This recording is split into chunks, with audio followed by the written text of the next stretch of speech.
Okay, I'd like to call to order this meeting of the Sacramento Regional County Sanitation District for Wednesday, February 10th, 2016. Madam Clerk, will you please call the roll and establish a quorum? Yes, good morning. Directors Ashby, Bruins. Present. Carr. Here. Gita. Hansen. Harris. Here. Hume. Kennedy. Here. Christoph. Here. McGlashan. Here. Lee. Here. Morin. Here. Nottoli. Peters. Here. Skoglin. Here. Villegas. Serna. Here. And you have a quorum. Thank you. This meeting of the Sacramento Regional County Sanitation and Sacramento Area Sewer Districts is being broadcast live on Metro Cable 14, the local government affairs channel, on the Comcast Consolidated Communications and AT&T U-verse cable systems. The meeting is closed captioned and webcast at www.sacmetrocable.tv. Today's meeting will replay on Sunday, February 14th at 6 p.m. on Channel 14. In accordance with Government Code 54952.3, compensation for meetings of these legislative bodies is required to be verbally disclosed. The amount of $100 will be paid for each board member participating today as a member of Sacramento Regional County Sanitation District, and the amount of $100 will be paid for each board member participating today as a member of Sacramento Area Sewer District. Compensation for Sacramento County supervisors and City of Sacramento council members is paid to the county and city respectively to partially offset the cost of those governments. Compensation for other board members is delivered to the individuals directly. Members of the audience wishing to address the board should fill out a speaker identification form located at the back podium, and please hand it to me. When you get to the microphone, please address the board stating your name for the record. Great. Thank you very much. Director Harris, will you do us the honor of leading us in the pledge, please? And salute. I pledge allegiance to the flag of the United States of America and to the republic for which it stands, one nation, under God, indivisible, with liberty and justice for all. Okay, thank you very much. And again, welcome to today's meeting. Just again, as a friendly reminder, please note that we certainly welcome your public testimony on any item that's on the agenda or any item that is not on the agenda. We'd only ask that you please either electronically or manually fill out a speaker slip, give it to our clerk, and we'll call you at the appropriate time. We do have a 3-minute limit, and we have that in place so that everyone has a chance to address this board if they so choose. With that, our first item, please. For your first matters, you are acting as the Sacramento Regional County Sanitation District. These are your consent matters, items 1 through 5. Okay, I know that Director Harris has a question on item 4. So why don't we go ahead and read that item, please? Item number 4 is to approve agreements with Equity Recovery Solutions Incorporated and Dicasian Law to provide consulting services to pursue refunds and exemptions for sales taxes paid on chemical purchases. Prabhakar, my question is this. As I read it, 2 different entities would each take 19.5%. Is that correct? That's correct. And did they approach you with this proposal to recover these taxes? I'm going to let Joe Mastrady, our Chief Financial Officer, answer the question. He's had discussions with them. Yes, they did. But we did some due diligence and looked at other companies that do similar work, and we were not able to get offers from any others. I see. Okay. So in other words, Regional San will recoup some money, but about 60% of what you had already paid out in taxes? Yeah, close to 60% we'll get them. The past 3 years, I believe, and then for the future 2 years that we will benefit for 60%. But then after that, the benefit 100% comes to us. Okay. So this is only a 5-year period. Understand. So the past 3 and the future 2. Excellent. And again, the similar agreement's been reached by our sister district, Orange County San District, very similar to us. All right. Thanks very much. Director Hume? Thank you, Chair. I just have a quick question. The letter that we received from M&H, that is regarding item 8 on the agenda, not item 1. Is that correct? Yes, we're going to have the discussion on that. Thank you. Okay, any other directors have items they wish to pull for discussion or separate vote? Move consent. Okay, it's been moved. Is there a second? Second. Okay, moved by Director Harris, seconded by Director Hume. Madam Clerk, are we using electronic voting or not? No, you are not. Okay. All in favor? Aye. Opposed, abstained? Motion carries. Very good. Thank you. Next item. I have not received any speaker cards from the public on matters not on the posted agenda. Okay. Very good. Then we're on to item 7. Item number 7, you're still acting as the Regional County Sanitation District. It's the award contract for the digesters number 10 and 11 rehabilitation project, RFP number 8195, the categorical exemption. Okay. Good morning, Board. I'll be speaking on this item. I'll give some background. We also have representatives from a couple of contractors, which will give them an opportunity to speak. For a number of years now, your board has been approving or reviewing a number of different types of contracts, typically for the Ecowater project, but you've also heard that the existing plant is getting older. And the existing plant, we've been doing a robust condition assessment, and depending on those condition assessment, we are going through a rehabilitation process. This project, Digester 1011, is part of that effort to get the existing plant in good working order so that when Ecowater project comes online in the next 6-7 years, we also have an existing plant that's in good condition so everything goes well forward on a sustainable basis. So this concerns digesters. Digesters is part of our treatment process. We have 8 of them on site. As the wastewater goes through the process, we remove solid material and organic material, and that material goes to the digesters. The digesters are a process that break down the organic material and generate methane, as an example. That methane then goes to our partner, SMUD, and they have an on-site power plant that uses this methane gas for power generation. These digesters need to be rehabilitated, and this project will do a number of different things. One, it will replace over 100 different types of valves. It will replace pumps. It will replace various mechanical equipment. It will repair various mechanical equipment, and we also put various types of coatings on the concrete.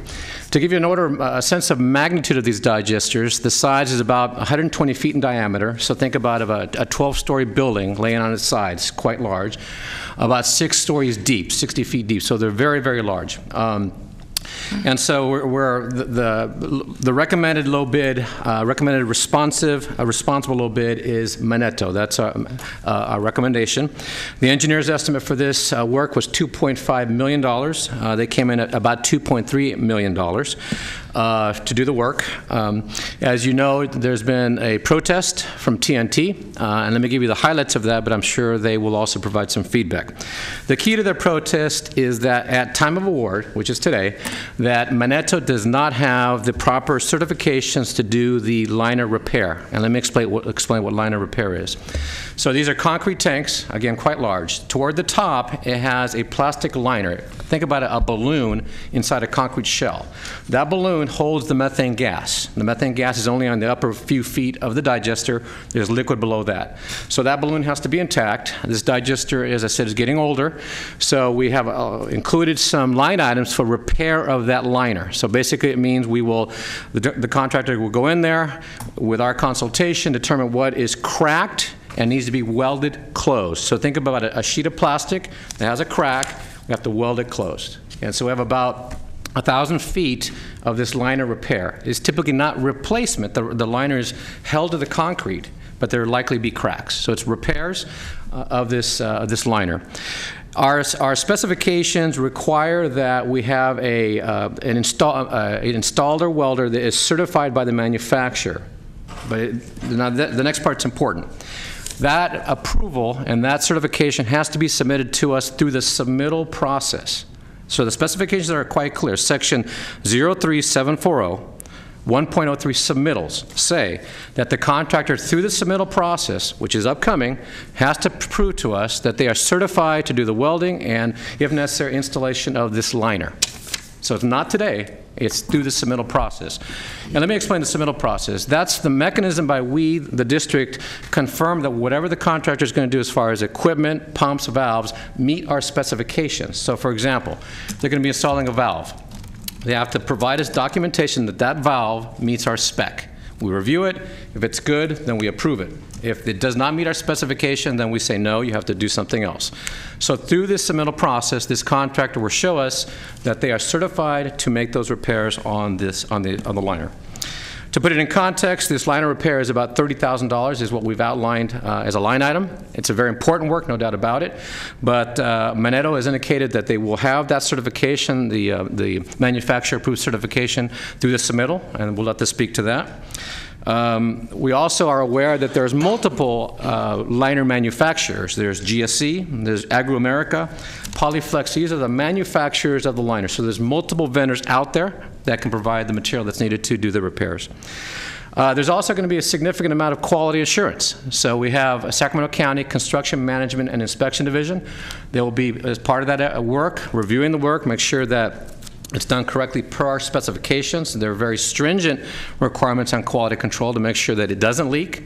So there's test methods where you do basically integrity tests, and where you do a spark test to make sure there's no leakage of gas.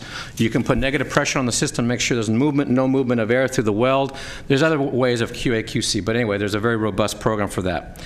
Now you may ask, what's the driver on schedule? A number of years ago, we received an administrative enforcement order from Sacramento County to rehabilitate these dodges by early 17. Delays on this project could impact that schedule. Right now we are on schedule. It's tight, but we are on schedule. So it is our recommendation to award to Manetto because, again, they do meet the specifications to submit their certification for welding at through the submittal process. I'm going to turn it over to Lisa. She's done a legal review of this as well, and we'll go from there. Okay, Ruben did such a good job. I don't have very much more to add, but I guess the key is the specifications don't require that the contractor show today that they have the ability to do the job. They have indicated that they have undertaken measures to contact the manufacturer to ensure that they will have someone able to do the job through the submittal process, as Ruben said. So for that reason, I'm recommending that you reject the protest and award to the low bidder. And I know that both contractors will be here today to speak about that. Okay, thank you. We do have two members of the public sign up to speak, but before we hear from them, I know that Director Nottoli has a question or comment. Yeah, just a question, Ruben, something you outlined that I didn't pick up in the staff report. You said Sacramento County issued an administrative order. Sacramento County under what? Oh, yeah, I wasn't clear. I'm sorry. The Department, Environmental Management Department. Oh, Environmental Management. You just said Sacramento County. I didn't know which branch. My apologies, yeah. And it was for what reason? So they're part of what's called, of the folks that review and regulate what are called our regulated substances. So methane gas, it's explosive, and the chemicals we use on site for disinfection. So they felt a number of years ago that these assets were improperly maintained, and so they required us to do certain improvements, and we're doing that. Okay, so and does their authorities for environmental management come under state law that makes them the designated inspector or overseer of the plant? That's right. So in this aspect, the covered processes, again, methane and the chemicals, we got federal regulations, state regulations. The state has delegated authority to the CUPA, the local agencies, in this case EMD. Yes, the CUPA, okay. Yeah. Did we protest the administrative order? You didn't give us that much background. I'm just curious about what happened here. I believe we brought a settlement agreement to the board. It was probably, 3 or 4 years ago? It's been about 2.5 years ago. Yeah. We brought a settlement agreement. The fine was high, $130,000. We could have fought it. The fine would have been much larger, and we would have likely have lost. There are, in these covered processes, the administrative piece of documentation, for example, is very, very extensive. So even as something like a pump, if we, over the last 20 or 30 years, have made repairs on that pump in this covered area, we have to have documented every change we made to that pump. Well, this plant's 30-something years old, and it frankly didn't happen over the last 30 years. We've done a much, much better job over the last few years, and we're getting into compliance. Okay, so this is the settlement agreement. Again, that background, again, I didn't mean to interrupt the flow here today, but I was kind of curious as to how we got there after Ruben touched on that. So, okay, thank you very much. Okay, any further questions for staff? If not, we'll go to our speakers. First is Josh Twist, and then Jeff Perko. Good morning. My name is Josh Twist, president with T&T Industrial Contractors. We're a local contractor here in Sacramento. Have been performing quality work at competitive pricing for the district for about 25 years now. Recently, we completed the Digester 8 project, which is a very similar project, pretty much the same, with the exception 10 and 11. There's 2 digesters versus 1, so pretty much exact same project, 1 instead of 2 digesters. During that project, we came across the concrete liner repairs, and our subcontractor, Barbara Webb, actually assisted in the design for this project and the previous project for the concrete lining system.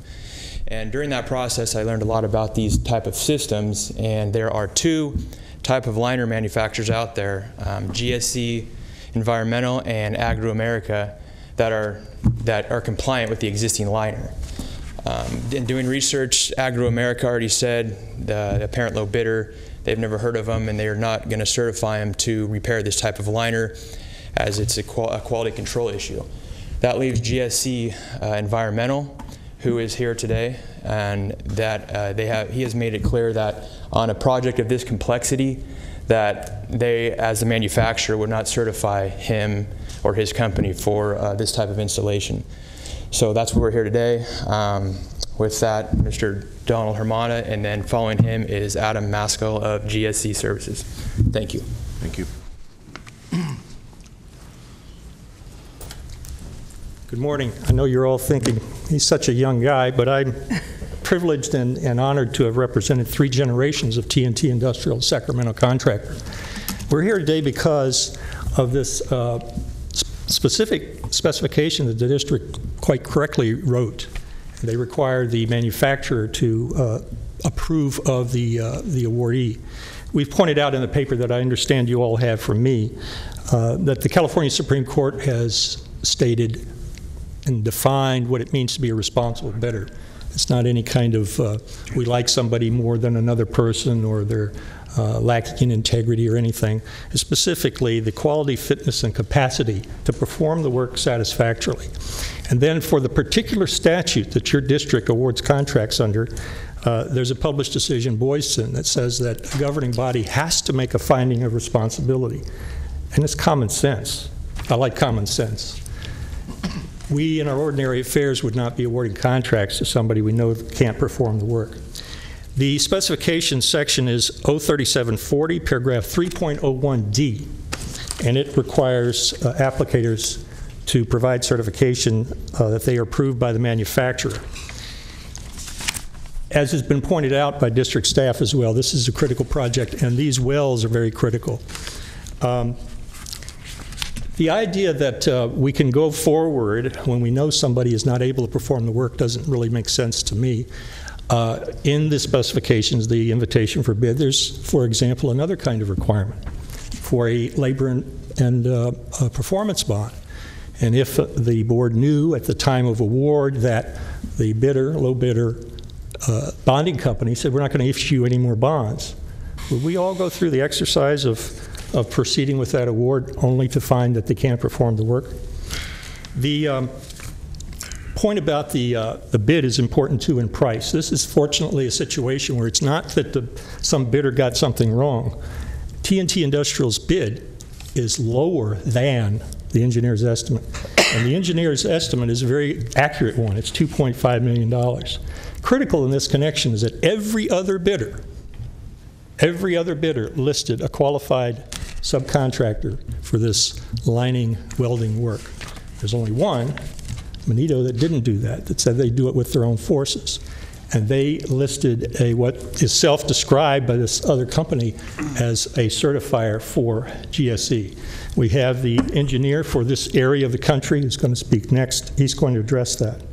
So that difference of $100,000 or more compared to Manito's bid of $30,000 shows exactly how this low bid came about.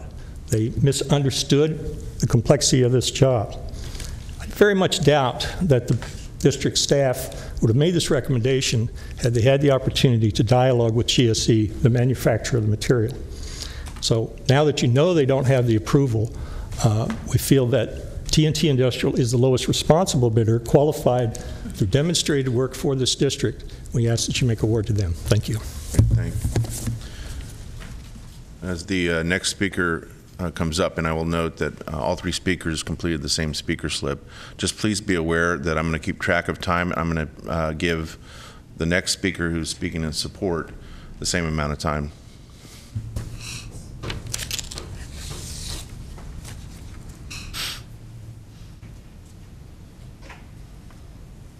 Good morning. My name is Adam Maskell. I am an engineer with GSE Environmental, one of the 2 manufacturers of concrete protection liners that meet the specifications for the project. I wanted to give you a brief background and a point of distinction.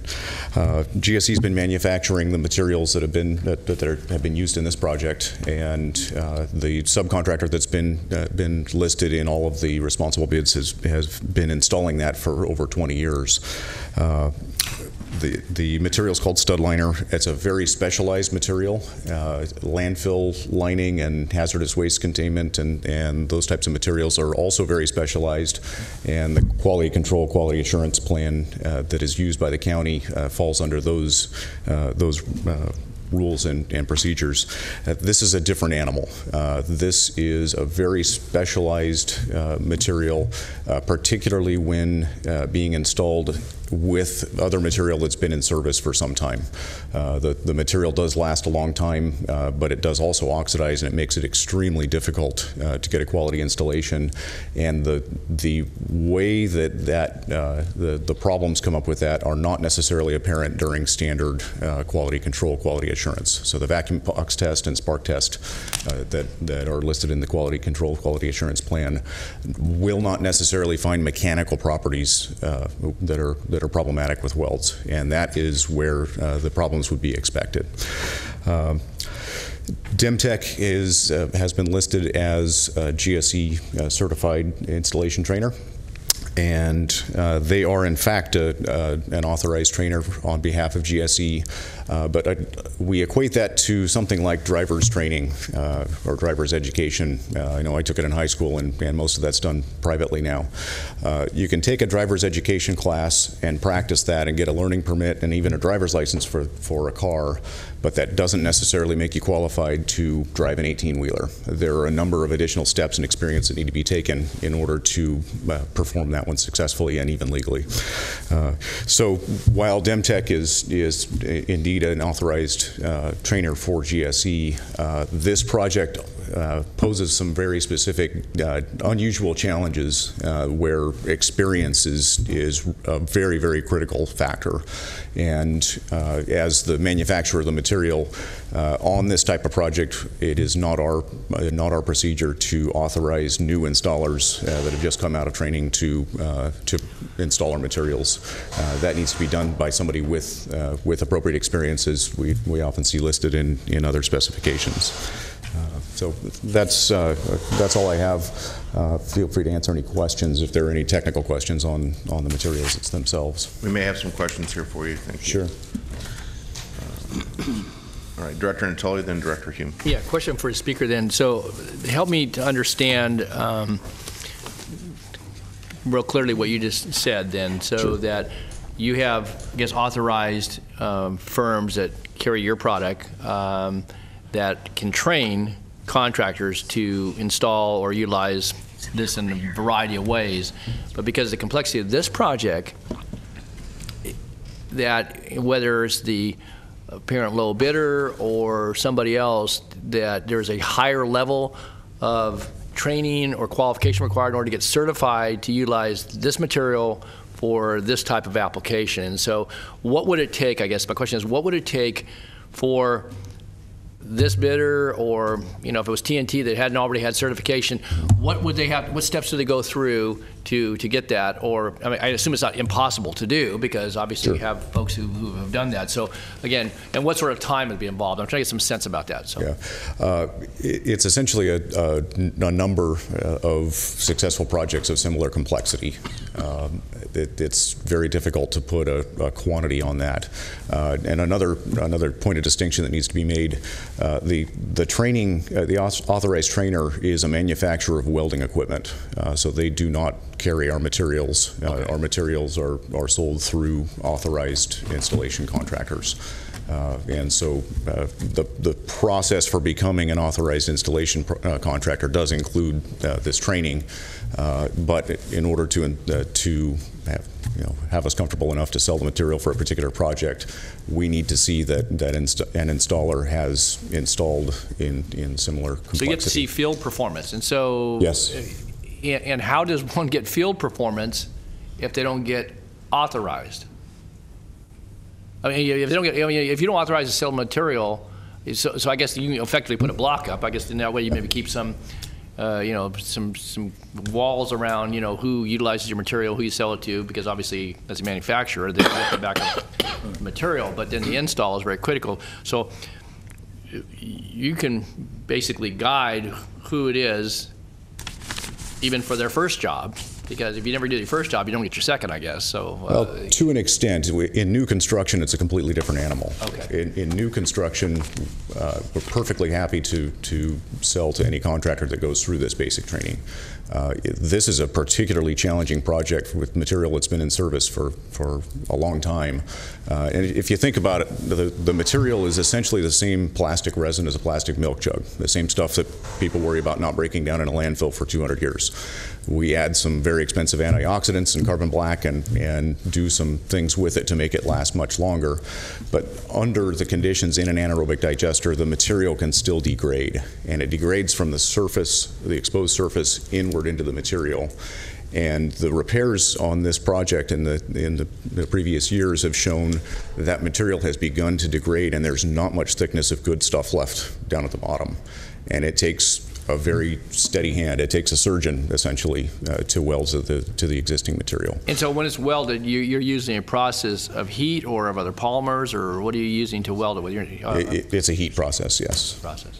The material is extremely chemical resistant, and not to get too nerdy, but the long chain polymers keep anything from sticking to it, so it needs to be either mechanically fastened or heat welded. Yeah. So let me just ask a question of staff then. So Ruben, again, you've gone through the parameters here. Obviously, you and your staff put together the specifications. I guess I'm curious, though, not that you would have necessarily known this.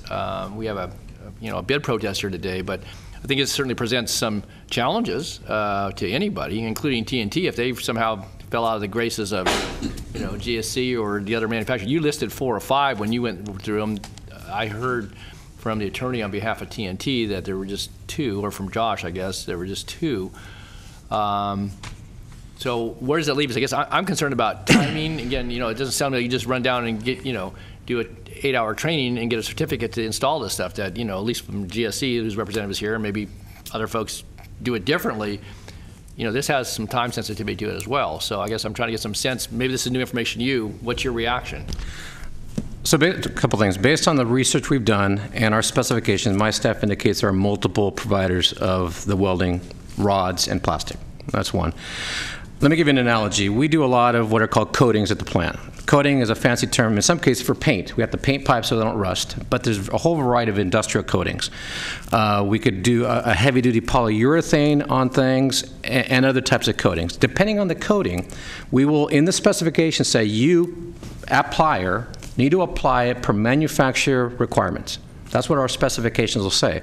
So this is very similar to that. Now, I would agree there's a little bit more complexity in this, but to put it in context, the labor that the low bid company provided is about $9,000. The material is about $6,000 or so. So I'm not taking away that it has to be done extremely well, and it has to be done good QA/QC.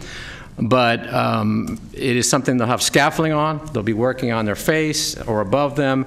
So with proper training, the low bid indicates they can get the work done. That's my response. Okay. And can I just add something to that that I think the TNT and their folks haven't considered or told the board? Even if they're not willing to certify Manito as a company, nothing prevents Manito from hiring onto their own staff some applier or installer who actually is certified. So that's another consideration that we can add into the equation. And then also, if for some reason Manito is not able to get certified or hire somebody who is certified, there is a provision in the public contract code where they could subcontract the work and they would be subject to a penalty for failing to list at the time of bid. So I don't see this, combined with the fact that, I think TNT is trying to make this type of work more complex and more important than it may be to the overall project, because that's what they're hanging their hat on. I think combined with those things, the low bidder is sufficient and responsible. Well, just one other question then, I guess for you, Lisa, I wasn't going to ask this, but since you raised it, it was in your report. But we've had bid protests before us in the past where they failed to list the sub, or they listed the sub and didn't, portion of work properly or whatever, and we get a big stir over that. So now I hear you saying that you can say you're going to do the work, get the bid awarded, and then find out you can't do the work for whatever reason that is, either with your staff or whatever, but then you can add somebody back in.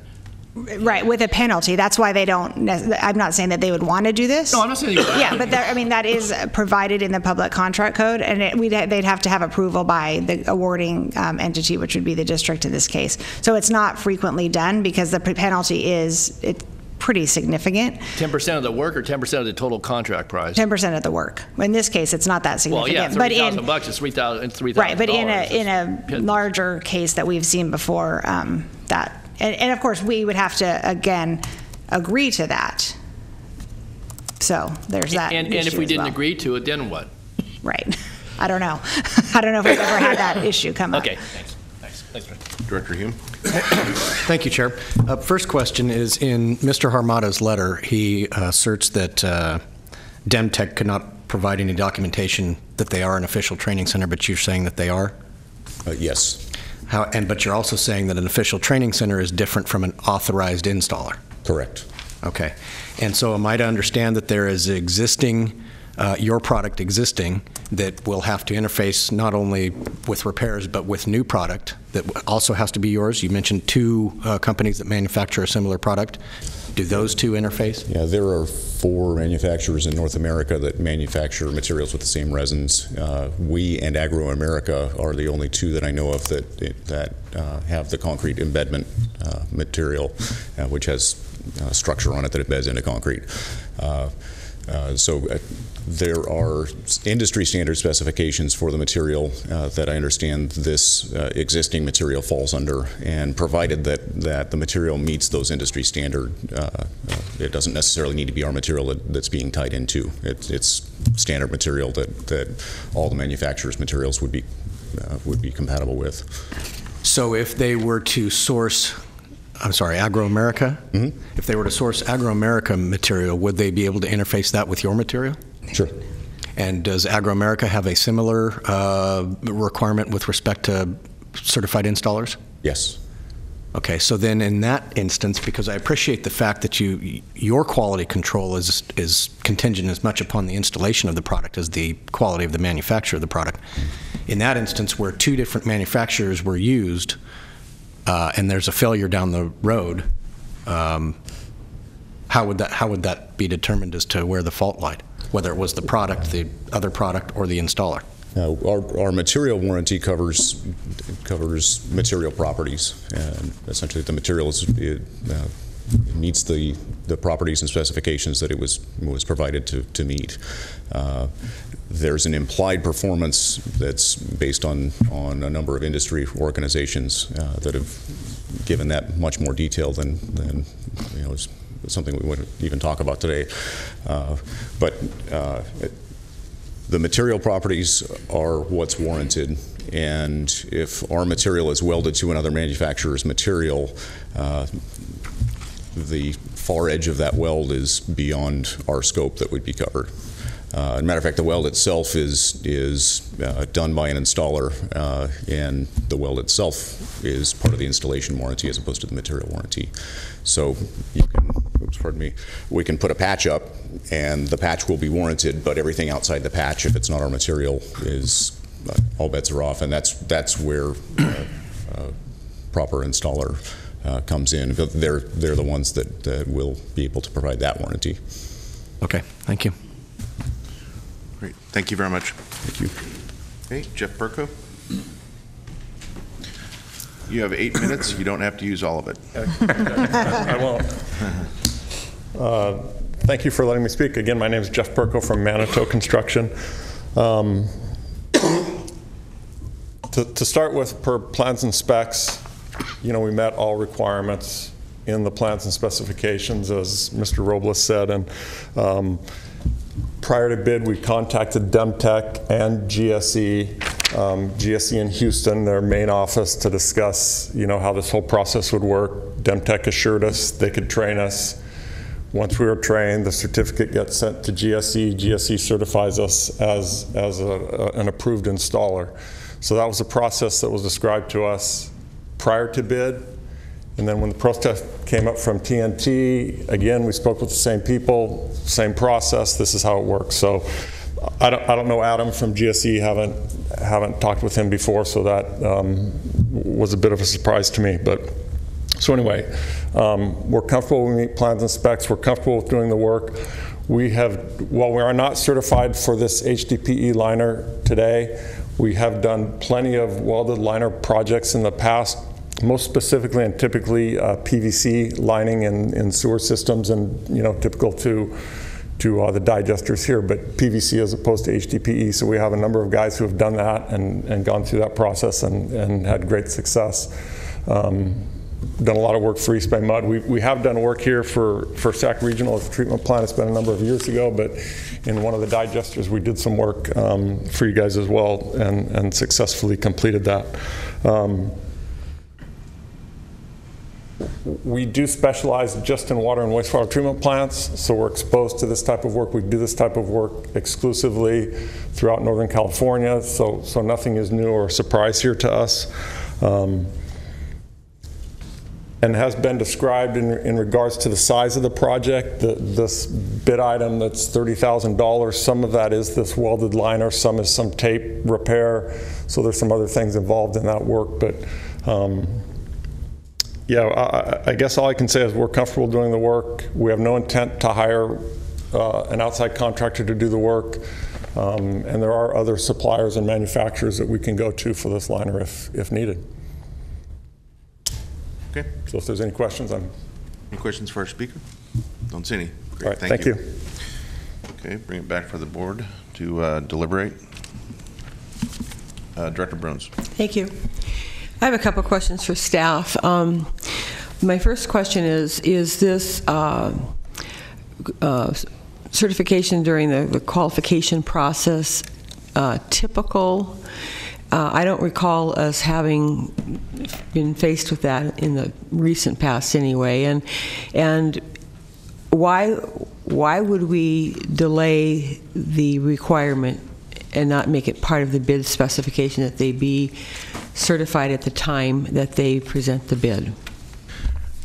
We have in the past made contractors to be certified in certain things, but only if it's a very large component of the project. For example, a roller compacted concrete that we are going to do for the Ecowater project. It was such a huge component that we had to make sure that work was done by appropriate people. This, like coatings, like I mentioned, painting or application of other materials, is typically a small component of the project. The contractors can typically get their training through the submittal process, and we've done this for many, many years without problem. This contractor has indicated he can get the certification. We don't have any reason to doubt it. Okay.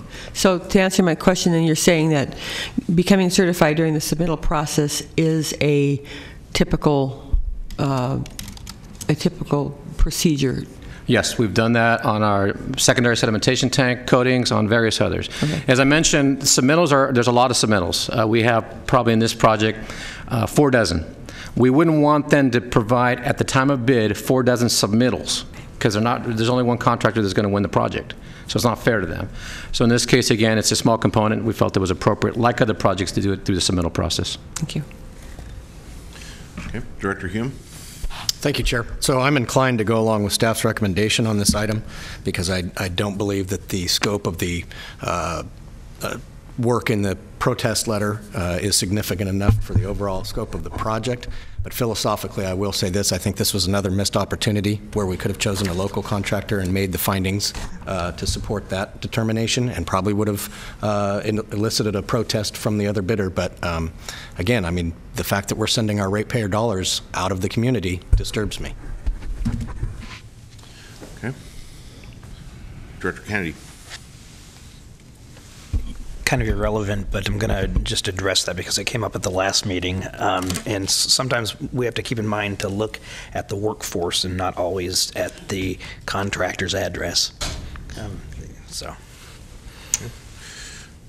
Any other board members wish to chime in? Director Christoph? Yeah, I do. It is concerning to me that we would have someone qualify after the fact.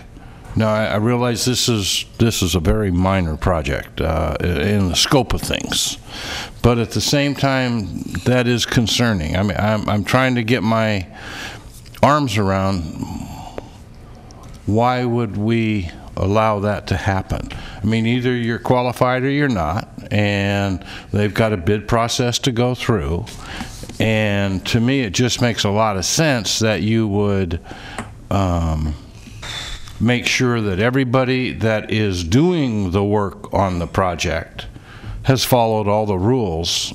And I don't say that anybody's broken any rules, but at the same time, it just seems sort of strange that we get into this situation more than I think we should.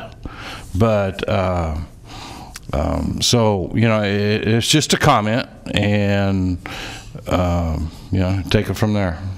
I'll just add a couple of points to that. That is, as Ruben was alluding to, that we get services and equipment, thousands of them. Most often, they have to be done by qualified people. So if we require qualifications ahead of time, it could preclude contractors where they don't know if they're going to get the job. So they can go in and get the certification afterwards if they get it. Usually that can happen. I mean, our history has been that we have a very good inspection program. So that ensures, and also the very good submittal review process, where those can be addressed. And we have addressed successfully. So for us to move this up front means owners work on part of the contractors, number one, as well as on part of our staff to be doing it ahead of time. So we just need to take, as Ruben alluded to, is where do we require, and the roller compacted concrete where it was $10, $12 million, that's appropriate. Small things, we can't. It's just, we have to, logistically it's difficult to do. Okay. Any other comments? I'll move the item. Second. Director Morin has moved the item, second by Director Carr. Director Harris, did you want to speak to the motion? Yeah, before we vote, I did come up with a question a little late. Actually, I'd like to direct it to the gentleman from Manito, if you could come back down. So, from what you said, you have welders in your crew who've worked on PVC but not HDPE, correct? For sure PVC, and they may have worked on HDPE, but they definitely aren't currently certified. So yeah. It seems this could potentially expose you to liability. You know, I mean, you're kind of taking a bit of a gamble here that your people will get certified and do the work such that it passes our quality control tests. You have no worries about that. I'm a contractor, so I worry about everything. But it's a I understand that. It's a typical process. So it's something we've done in the past, and so no, I mean I don't. That's not one of the things that'll keep me up at night. Okay, but I mean you understand it'll be subject to inspection and scrutiny. Of course. And you will be liable if any of the welds fail. Sure, and the district has a great reputation as being a stickler for making sure things are done right, so we know that. Okay. And then to staff, I say basically the same thing, kind of rolling the dice a little bit here in that we need those welds to hold. And Ruben, you assured us that the inspection process will be robust. I take it you place a lot of trust in that inspection process. So, you know, they will do air tests as well as visual examinations of the wells. Yes, we will have not only the construction department staff there, we're going to have our staff there. Before this contractor ever leaves that site, that welding area, it will be appropriately done, inspected, and tested. Because, as I said, it's like a balloon. It holds a gas, so it's extremely important that it be done right. So yes, I have a lot of confidence that these people will do it right.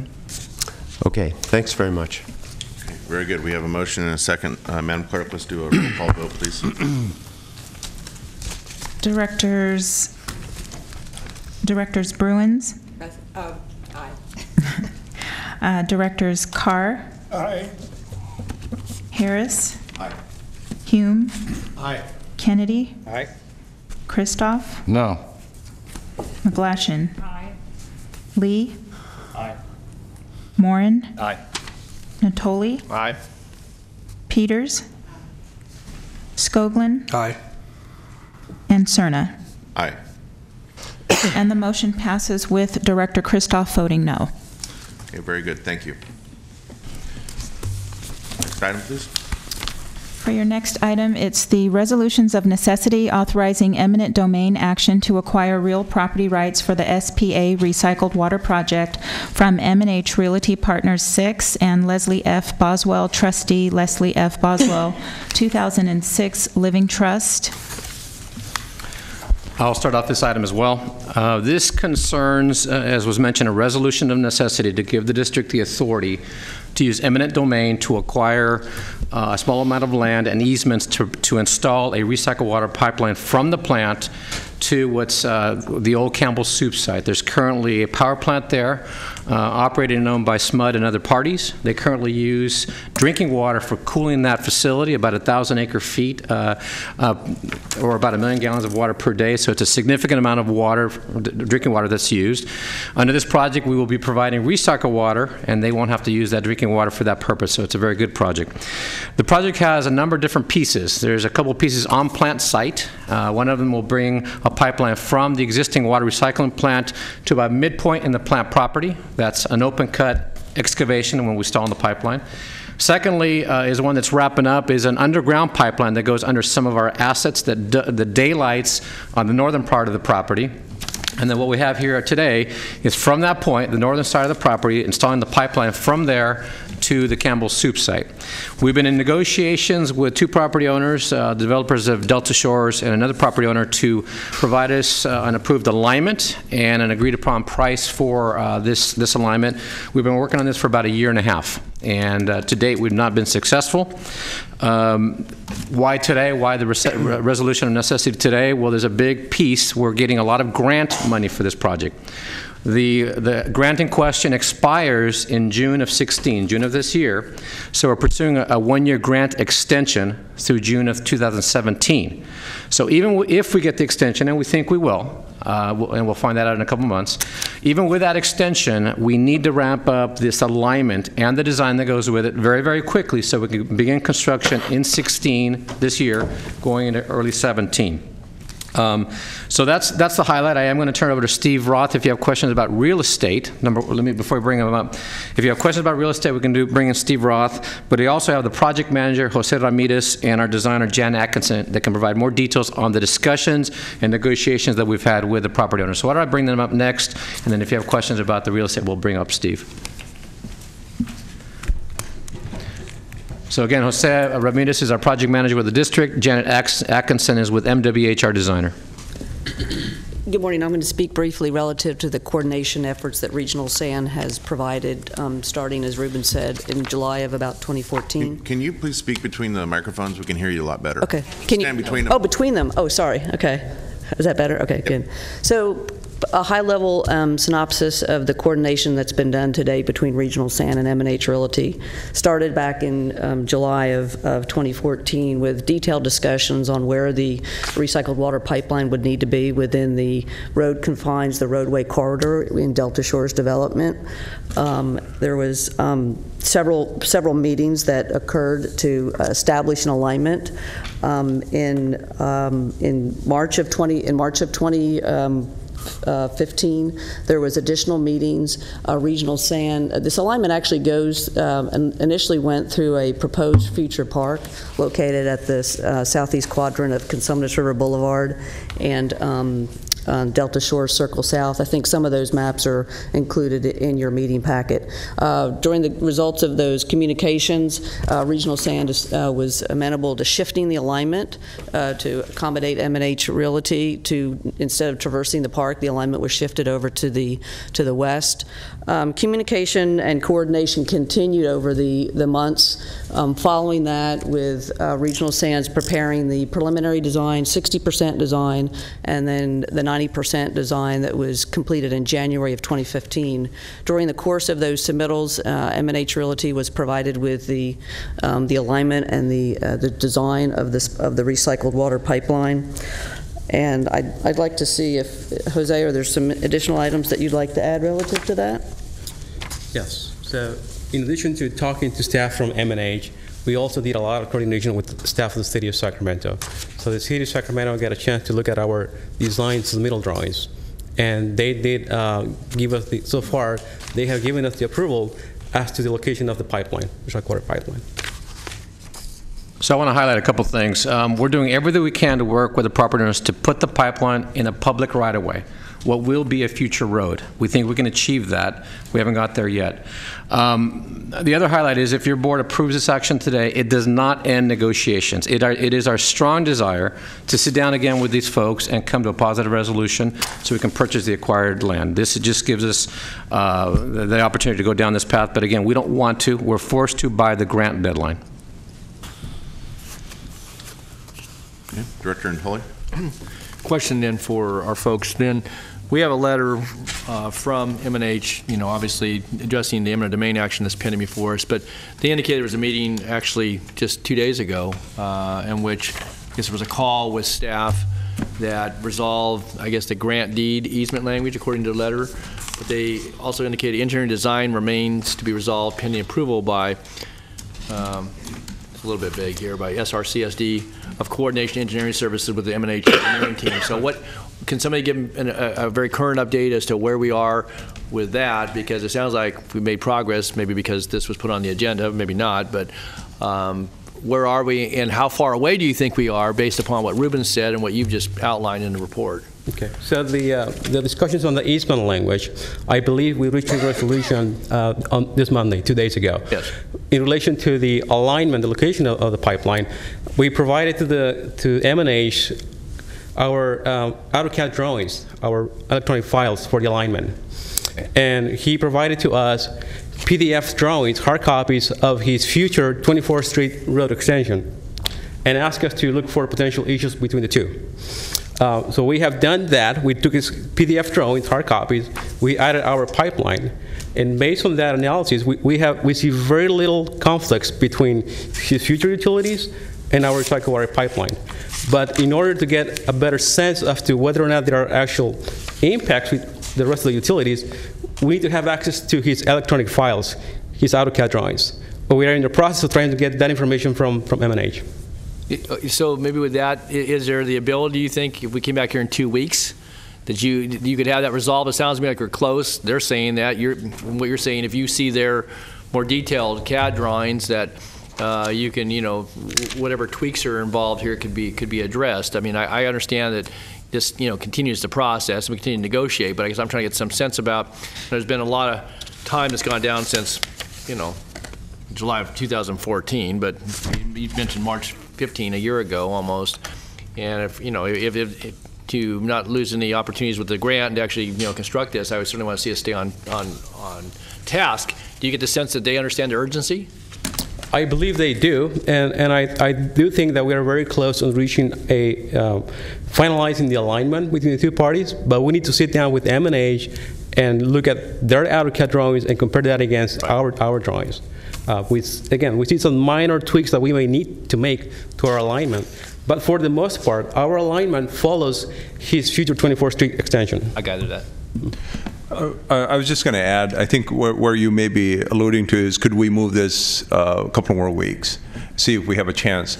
There are some logistics that wouldn't allow us to move in a couple of weeks because we have to again provide the notification, I assume, because we've written the letter to the real estate, the property owner, saying that this action is going to be taken on so-and-so day. And that letter has to be resent again a different date, which I assume that we have to do that. So it will take some time to get back again in front of the board. Again, I think the point that Ruben was making is that by taking this action today, by no means we're starting the condemnation process, and it still is, we're going to be negotiating. We will try to get, it's our desire to get there. It's just, given the timelines, is why we brought it forth here. Okay. I just want to say, certainly for the record, that I understand the process, and yet when a governmental body, and for whatever good public purpose there is, takes an action to initiate resolution necessity, eminent domain, that's a big step. Now, people might say that's just part of the process. Well, yeah, it's part of a process, but that it's a big one. I mean, whether M&H, who obviously they're well represented, and this is not Joe homeowner. On the other hand, it's a big step. It's important from the standpoint of the public purpose that we serve here. It's not one that I don't think you take lightly, but I certainly don't take lightly. And if we have the ability to work it out and not jeopardize funding, project, deadlines, and so forth, to me, again, keeping the focus on it, and I understand that's why you bring it, because there is some urgency, and I don't know what M&H's sense of urgency has been up into this point. And again, I don't want to delay this and then put us in a position where you're chasing something to try to get the grant money, or we risk losing that. I don't want that to happen, or risk the construction of the project itself. But eminent domain actions are not just routine in my view, and I just want to say that. So, thanks. Okay, Director Bruins. Thank you. Is this the only issue, basically the alignment, that is causing this to be presented to us today? Yes. It's not a matter of being worlds apart on the price and all that stuff. So the biggest issue is not really the engineering that I see, it's really the difference in valuation. That's what it is. Yeah. There are issues on that too, but again, we will, in due course, we'll come to a resolution there. Whether either through the eminent domain or not outside the eminent domain, there's a process to do that. That's the reason why we didn't want to make that as a focus of the discussion today. It's simply the timing is a sense here for the grant purpose, and also a piece of it. There's a separate pipeline that's in this routing we're putting it in. That pipe is necessary for the Echo Water project too. So it's not just the water recycling pipeline by itself. There's a small portion of the land where 2 pipelines are going in. So the price, we will come to an agreement on. Okay. So my comment kind of echoes what Director Nottoli said. A resolution of necessity leading to a potential eminent domain action isn't something that we see every day, nor is it something that I take lightly. But I am, and at the same time, reminded of the process that we went through, for those of us who are newer on the board, that we went through a number of years ago when we were doing the big interceptor project through Yolo County. And we had multiple resolutions of necessity come before us, meeting after meeting after meeting. And it was kind of disturbing, certainly to me in the beginning, not having been exposed to that volume of them before. But secondly, as we went through them, they all got resolved in the process. And so I'm reminded of that as we're taking this action today to either approve or disapprove staff's recommendation. I think we need to be sensitive to the time commitment we have to maintain our eligibility for this grant.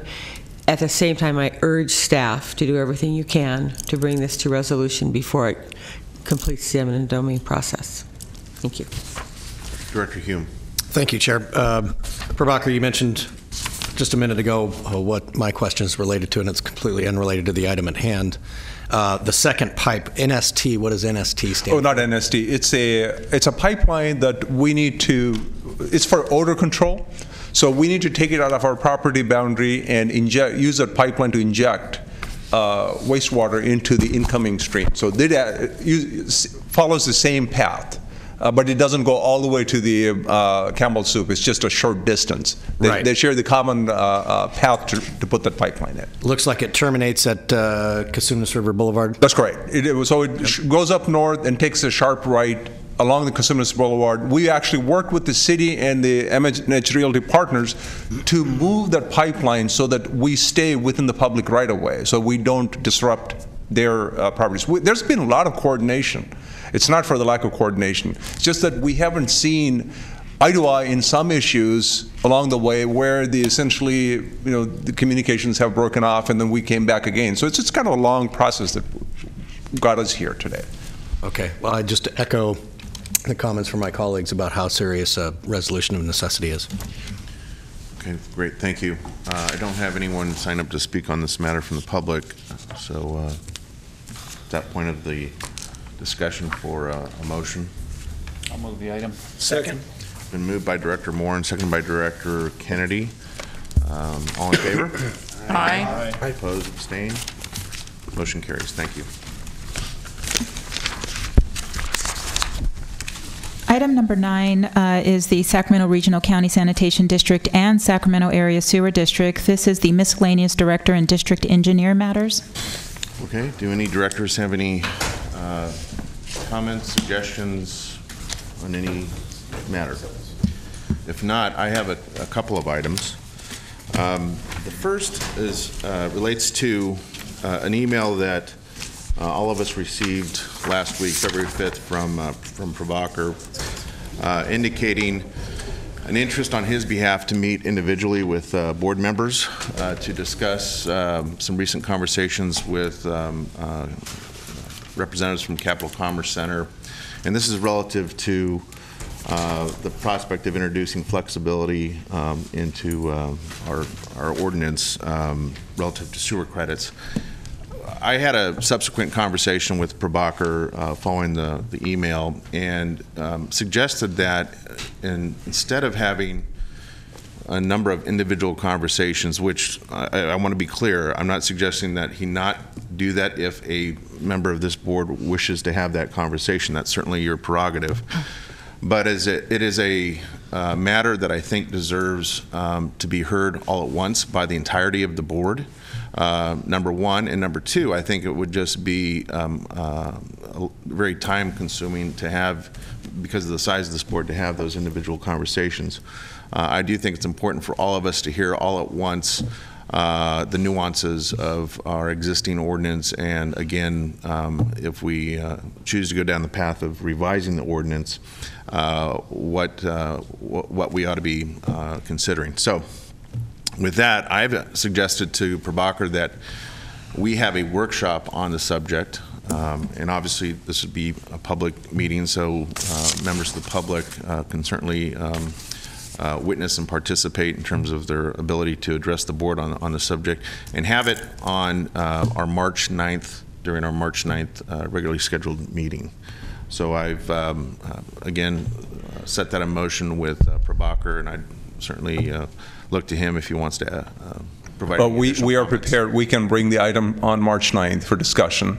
The way that I plan, again, I will seek your guidance, is a series of questions to pose to sort of bring out what current ordinance is, what it says and what it allows today, and a series of policy questions to be posed so that I can get some direction from you so we can bring back any following ordinance changes that need to be brought forth. Okay, very good. Director Kennedy, then Director Nottoli. Yeah, I just want to thank the chair for making that recommendation and looking toward a workshop. This is an issue that came about because of one particular area that happens to be in the district that I represent. By the way, if we can start calling it Capital Commerce Center and not Campbell's Soup, that'd be awesome, because we've got a marketing issue we're working on. But it's obviously an issue that has ramifications for the entire district. And sometimes progress and opportunities don't align with the slow-moving wheels of bureaucracy and government. So I think that this is the wise way to go, and I appreciate staff and the chair for bringing it up. Very good. Director Nottoli, then Director Bruins. Yeah, I would just say that I took certainly the outreach from Prabhakar as being, offered to, brief each of us. And again, I didn't get the sense that there was some lack of timeliness on it, because I met with the principals. They're here in the audience today that raised the issue in the discrete case, but there certainly are implications in the district, and I'm fully supportive of doing a workshop and so forth. I do think that Prabhakar's outreach to us was recognizing there has been some turnover on this board to, I think, familiarize folks with the issues. And I just would say that certainly I visited with the folks that are here. I know that there is some timeliness as it relates to their particular concerns and what they would like to do. But I do think that recognize there's a balance here too, that we've been through rate and fee structures and how certain things are either outlined in the ordinance or who pays for what. And that's going to be one of the things I'm sure that's going to come out in all of this, is that in doing certain things, that there is an offset, and that's, you know, that's fully going to be vetted. And so I just would say to the chair, respectfully, that you know, I took the offer as to be one to brief us, and it wasn't to, you know, stall this out and, you know, have months and months of briefings before the board got a chance to view it. So I wanted to put that in the record. I would add that I did not take it that way either. Okay. It's from a practical standpoint, again, because of the size of this board and the number of people that serve on this board, and given our very busy schedules, I would expect that if we were going to just have individual conversations, that is a months-long suggestion. So, you know, I'm glad to hear that some on this board who have spoken so far understand some time sensitivity to this. But again, I'm not making my suggestion to try and thwart the ability for individual board members. If they choose to have a conversation, feel free and schedule your meeting with our staff. But I do think, because this is a very complex subject, it's important for us to hear the same thing at the same time. Director Bruins. Thank you, Chair. I think a workshop is a great idea. You know, I think a lot is accomplished in a workshop, and then we can also feed off of each other as far as questions and comments are concerned. I personally would like to have that one-on-one meeting before the workshop, because I would like to hear in a setting where I can get as much information as possible, because it is complex. I have spent an hour with the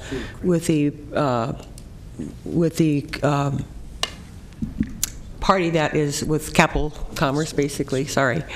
And I have an understanding of what they want to accomplish. I'd like to hear what staff has to say as well. So if you have time, I'd like you to schedule me in. Certainly. I will make every effort to whoever would like a meeting to try to meet before that. So if anybody wishes to have that meeting before, then certainly, or afterwards. Yeah. And that's just because I feel I'll be better prepared than for the workshop. Thank you. Director McGlashan. Thank you. I also support having the workshop, and I think it's important that we do have this public discussion and review of the criteria, the sewer credit criteria, to see if they're actually working in the real world today. Whereas they may have when we last adopted them, but I think we need to revisit it and take another look. Okay, great, thank you. Director Hume. I'll just throw my Me Too onto it for the chair in kind of seizing a more expedient process to have what's a very important discussion, and certainly I've heard the one side of it, and I'd like to hear the other side as well. All right, thank you very much. Okay, so that will be calendared accordingly? For March 9th. Okay, it'll be, I'm setting aside 1 hour for discussion. Hopefully it'll go sooner, but given the large board and the questions, so okay. We're hoping to get. Very good, thank you. Okay, so the second item I have, and I want to preface this very carefully. Please, especially Claudia, don't take this personally. But I had some difficulty this morning. I left my iPad at home. I'm using my computer. I typically use our Agenda to Go system that's designed for our tablet system here at the county to have my materials and agenda before me on the tablet. So I'm using the computer. So I went to our website and I did my darndest to try and find information about our hearings. And it took me, I don't know, probably a good 8 to 10 minutes to figure out. I had to go to the actual site map part of the website to figure it out, and it wasn't even obvious then. So I'm prefacing everything I'm saying with, if I'm missing something, please tell me I'm missing something. But you have to navigate to the About Us part of the website at the home screen, and navigate even then to get to the page of the directors, who we are, and then you have to click on board meeting. But it's really not very, very obvious to a member of the public that if they so chose to try and figure out when our hearings are, where they are, and what's on the agenda. It's very user-unfriendly in that regard. So, again, if I'm missing something, please forgive me, but if there's an opportunity to maybe rethink how we direct folks on our website to information about our board hearings, I would really strongly recommend that we look into that. Definitely, and I'm going to let Claudia, it looks like she's agreeing with me. We worked hard to make our website customer friendly, and this is one perhaps we missed, and this is a very important one. I mean, one of the things that I directed staff is when we developed the website, you look at most websites, they try to hide as much as they can where you can contact. For us, it's right on top. Yeah. But we will take the effort in getting this board link to. The friendly suggestion, we do. No, this is an excellent suggestion. Yeah, we do have a for residents pull down on the home screen. Maybe just simply move the link to we will the information for our meetings to that pull down. So. Okay. I just have one thing to add to this is that we won't have the next board meeting on February 24th. Okay. So the next meeting after this is March 9th. So there will be no board meeting on February 24th. Very good. Board meeting when? All right. If there are no other miscellaneous director or district engineer matters, we'll move on to item 10. Madam Clerk. Okay, so now you're acting as the Sacramento Area Sewer District. It's the report back on the issues of having 2 wastewater collection service providers for the city of Sacramento. Could I have item 10? Oh, it's already up there. Good morning, Chair and board members. My name is Christoph Dobson, Director of Policy and Planning for the Sacramento Area Sewer District. And today I am bringing back an item that I presented to you back in December. It's on wastewater collection in the city of Sacramento. Just a little bit of background to get you oriented again. There's 2 wastewater collection service providers in the city of Sacramento. One is the city's Department of Utilities, and the other is our district, SASD.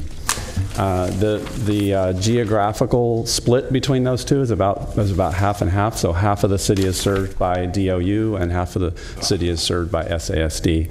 And you can see that on the map here. This map outlined in blue is the city of Sacramento boundaries and also the city council boundaries within the city. And then the tan area is the SASD service area. And so what you see hatched in kind of the tan area with the blue shading on it is the area that is within the city but is served by SASD. And again, it's about half, a little less than half of the city area. So as I mentioned last time, there's been a couple of studies done on this back in the late 90s, early 2000 time frame. One was, both studies were prepared by Carollo engineers. One looked at transferring the responsibility of all the wastewater collection within the city limits to the city. And then later on, the kind of reverse of that was looked at, transferring the responsibility of all the wastewater collection within the city to SASD. Now, also at that time, at the later time, the July 2000 time frame, Carollo also prepared a summary document, and you have that in your packet. And that summary kind of looks at the 2 studies side by side. I will point out that the 2 studies were very specific in that the first one looked at the city's perspective and how it would affect the city if we were to move facilities into one jurisdiction or the other. And then the second one looked specifically at SASD or CSD1 at the time and how CSD1 would be affected. They never came together to look at what might be the best way to go or what would be the advantages. So those 2 studies were kind of done, I'm going to say, in a vacuum in a sense. What I have here, this information is actually shown in your packet as on pages CS2 and CS3, and there's actually a little bit more information in those tables. I've condensed it down a little bit just so you have some larger text on the screen, and I picked out some of the more important data. The way this is set up, I have actually 2 slides, and the first slide looks at the effect on the city of Sacramento, and then the second one looks at the effects on CSD1. So it looked at how these 2 agencies would be affected by the possible changes. So now looking at it, you have 3 columns of data there. And the first column on the left shows essentially what was existing at the time, 1997, when they did the first study. The second column of data shows what would happen if the facilities were transferred over to the city. And the third column shows what would happen if the facilities were transferred over to CSD1. And again, looks at it from the City of Sacramento perspective and then from the CSD1 perspective. If you walk down the table, you'll see that the first part is looking at just facilities, how many miles of pipe in the different districts, and how that would change if they were shifted. Next looks at their customer base and the equivalent single-family dwellings in those service areas. There's some financial information, and then really the bottom line, or the last 2 lines there, they looked at the monthly sewer rates. And looking at, so this was on our first slide, is City of Sacramento, their rates at the time were $8.19 a month. And if the facilities were shifted over to the city, it would have allowed them to reduce the rates down to $7.11. The staffing shifts, if those facilities were shifted into the city at that time, they were looking at needing to add about 15 additional staff to accomplish that. You'll see also if the facilities were shifted over to CSD1, there's a reduction of 87.5. And the reason that number is so much larger is because the shift to the transfer of facilities to CSD1, at the time they were contemplating also shifting the combined sewer system. So that's the portion of the system in the city that has both stormwater and sanitary sewage in the same pipeline. So that's why it would have taken a great deal more staff either moved out of the city and into SASD or CSD1. So here is the effect on CSD1. So this is looking at the kind of the flip side of that from CSD1's perspective. Again, you have your facility information at the top and how that would change in the customer base. And again, I'll point you down to the bottom line. What they were projecting at the time, the current or the rates at that time in CSD1 was $5 a month. And if those facilities were all transferred into the city, the CSD1 rates would have gone up to $5.71 because they would have had a smaller customer base and lost some efficiencies there. If the facilities were all transferred from the city into CSD1, that rate was projected to be $6.12, a little bit higher. And that's really due to the fact that the city's system, number one, has the combined system, which has some expenses associated with it, and then also the age of that system being an older system. So there was a more robust rehabilitation program going on in the city at that time. If you look at the staffing changes, the CSD1 would have, if we had transferred facilities to the city, CSD1 would have ended up with 14 less staff, and the report contemplates those staff essentially transferring between the city and the district. And then it contemplated an additional 57.5 staff. Again, a lot of it due to the combined system work that would need to be done. So CSD1 would require those additional staff, 57.5. Christoph? Yes. Excuse me, Director Hume has a question. Thank you, Chair. Christoph, before we move off these slides, I just want to make sure I understand, because as you say, they're only looking one way with the effect. And so the reason the existing 1997 columns don't match up with respect to sewer rates is because the top one is the rate that the City of Sacramento users are paying, and the bottom one is the rate that then CSD1 users were paying. Right. So here is City of Sacramento. They were paying $8.19. That was the existing rate at the time. And then here is CSD1 was paying $5. And so it looks at the rate, how it changes for this slide is showing how it changes for the CSD1 rates. Okay. So if I were to then try to combine both tables into one, essentially then the monthly sewer rate would have gone down for the City of Sacramento folks from $8.19 to $6.12. Assuming transfer over to SASD, and the existing SASD rate would have gone up from $5 to $6.12. Close. So you got that all right, but in the city of Sacramento, the existing rate would go from $8.19 down to $7.11. And the CSD1 rate That's as if it's transferred to the city. What if it were what if everything from the city were transferred to CSD? Wouldn't that then be the $6.12? That's right. But those wouldn't that be going from $8.19 down to $6.12? Yes, for the people who lived in the city who were paying $8.19, going into CSD1, they would. You're right. Okay. But if, as a whole, the rest of the CSD1 rate payers were only paying $5, and they would go up to $6.12. Okay. So yes, it depends on a lot of different perspectives. Yeah. Thank you. Yeah. I apologize for the complexity, but that was the best way we could present it. All right, so there was a little bit more. That was really the meat of the summary report, was that data. There was also just a list of some additional concerns and issues that were brought out, and I apologize, this says identified in the summary report. They're actually in the main reports is where these came from. And some of the issues were the funding and responsibilities of the combined system. That's a significantly different system that the city currently owns and SASD or CSD1 does not. Repayment of existing state revolving fund loans the city had, and I don't know if those are still outstanding, but at the time there were some outstanding state revolving fund loans.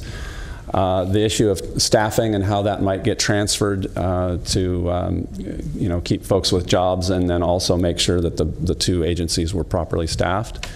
And then the other issue that was raised is the National Pollutant Discharge Elimination System permitting, which is our NPDES permit, the one that Regional San is working on. City also has a permit for the combined system. So with that, I just make one more additional comment, and that is that the reason that staff is recommending that we move forward and work with the city just to look at this issue is that city staff has been already given some direction from their management to go ahead and look at it. So we feel like it's the best thing to do is if anyone's going to be looking at this, we ought to be looking at it together, city and SASD staff, to try to find how does this, is there a way to do this better in a way that helps our ratepayers, whether they're in the city or in SASD. So that's the basis of our recommendation, and I'd be happy to answer any questions. Thank you, Christoph. Any questions for staff? Director Bruins? Thank you. Thank you. I would be curious to know what the rates are today comparing the city of Sacramento with SASD, because we're looking at data that's 16 years old and older. Right. And I think that that's something that I'd like to know up front before you get too deeply into this, because I'm very concerned about the impact that this could have on our ratepayers. And what I'm seeing in the on the reports that have already been done, it would be an increase in either scenario. So. Right, and that's certainly that is something that I mean, that would be one of the primary objectives of the study, would be to look at how would it affect the different rate. If you could just even shoot me an email and let me know how those rates compare today, I'd be real interested in knowing that. Currently, CSD or SASD rates $19.85 a month. I can't tell you exactly the city, but it's around $21 a month, and they're in the process of going through rate hearings right now with some fairly significant increases. That gives you a sense. Actually, we have a city staff member here in the audience. Since we were going to bring it, we let them know. He can come up and answer rates if he chooses to. But again, city has a different rate structure. We have a flat rate, whereas the city charges the local collection by the number of rooms. So if you take a somewhat of an average number of rooms, which is what the number that Christoph has cited, which is equivalent to a single family, but there are others that get charged higher if they have more rooms, and others get charged lower. So that structure also has to be looked at when we look at this whole study. Right. Well, that's satisfactory. Any other questions for staff? Not. This is a report back, no action. Appreciate the presentation. Actually, do we have an action from the board? Well, we're looking at least for some consensus that we should move forward and working with the staff city staff to study this. Yeah. So authorize us to work with the city to develop the study. Yeah. There may be some financial contribution because we're doing the joint study, unlike the last time we did each separately and didn't go anywhere. Okay. I think you have that direction. Okay. All right. Madam Clerk. Thank you. That concludes your items. The rest of your items are communication received and filed. Okay, very good. If there's no further business before this board, we are adjourned.